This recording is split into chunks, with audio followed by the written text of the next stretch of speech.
last group of slides, we will look at the interaction between senses and movement, which is something that will happen from day one and will continue in the early months. A sensation is the response of one of the senses to a stimulus that is detected in the environment.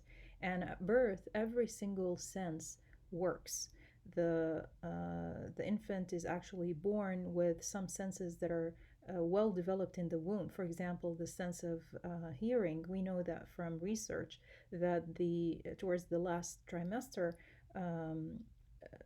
the fetus is actually able to recognize and hear the outside world, and when subjected to the same sounds after the baby's born, they responded favorably to sounds that were more familiar than ones that were new.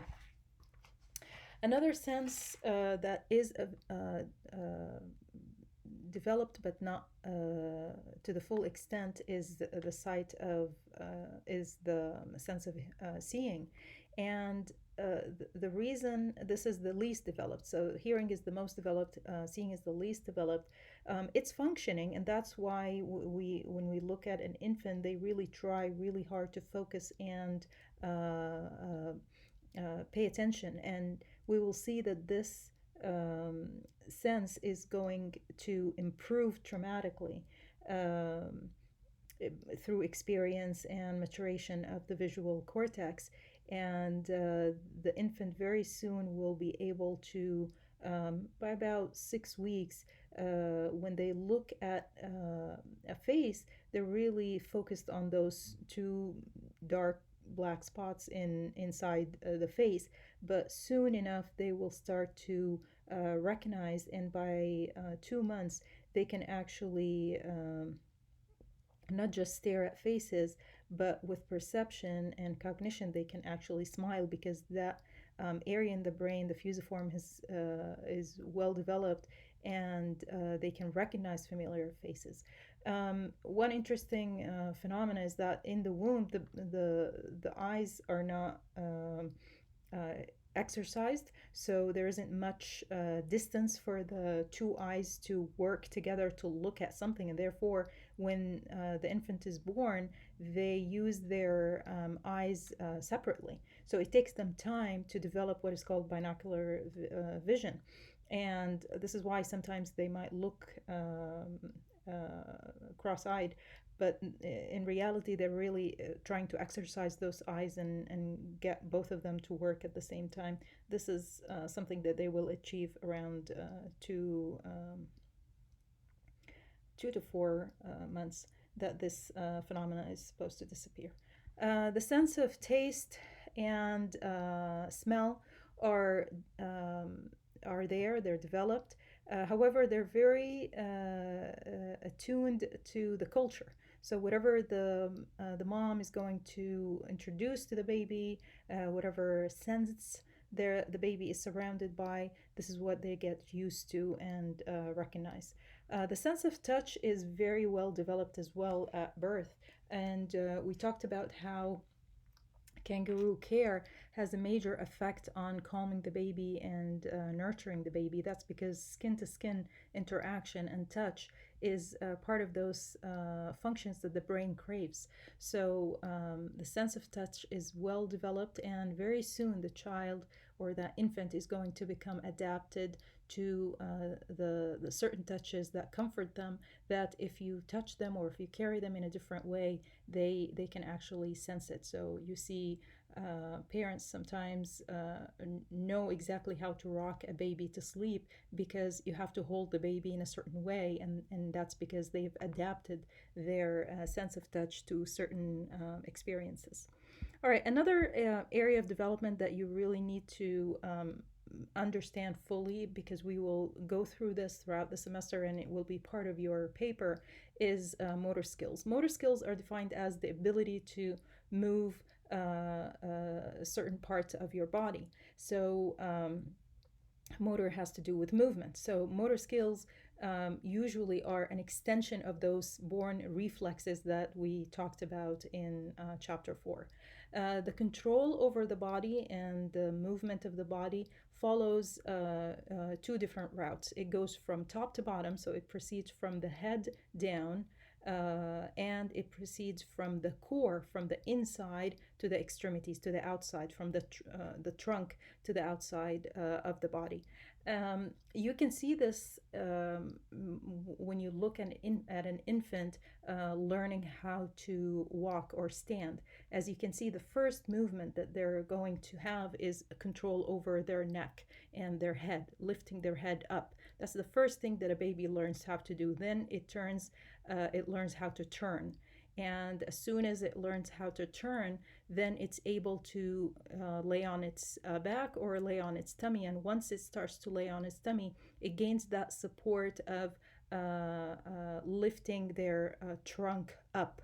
So as you can see, the movement went from head to neck to trunk, and now the infant is actually able to sit up.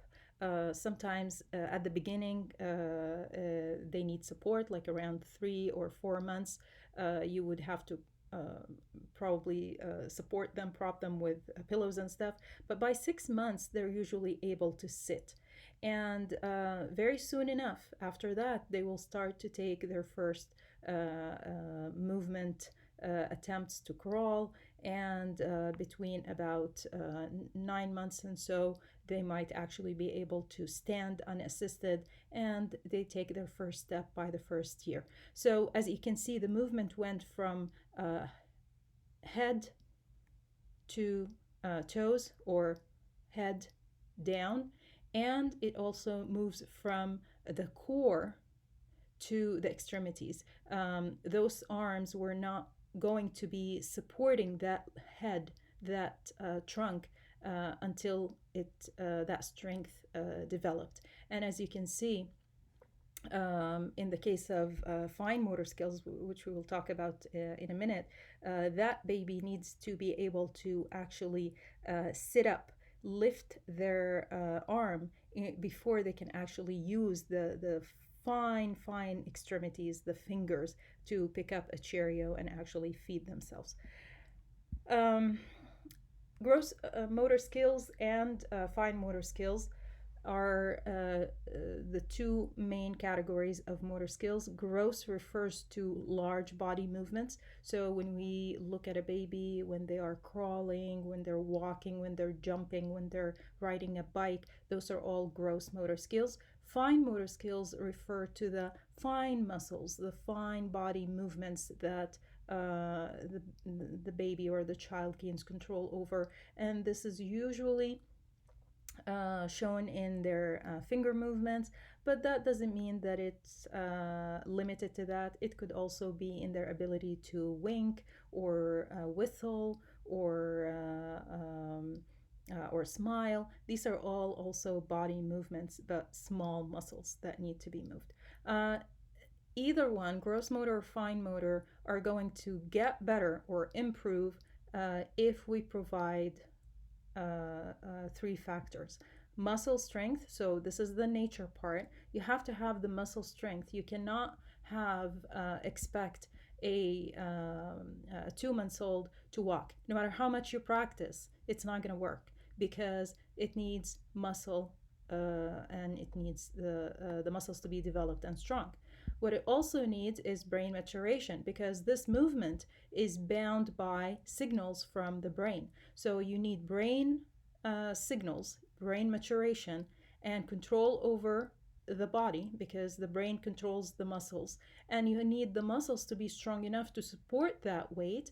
And finally, you can practice. And if you miss any of those, you are not able to achieve the milestone. So always the interaction between all three of them is how development occurs.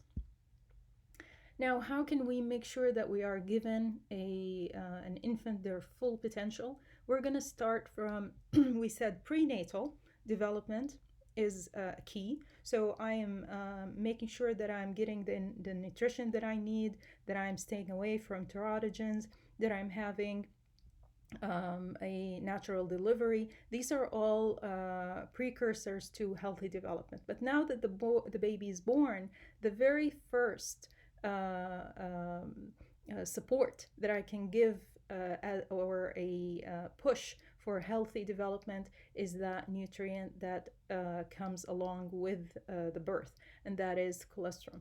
Colostrum is basically that very thick yellowish high calorie secretion that is usually secreted by the mother's breasts at birth. It's only within the first couple of days or 3 days, and after that, when the regular breast milk starts to come. This is a very, very important head start, if you say, to ensure that the baby is healthy and developing.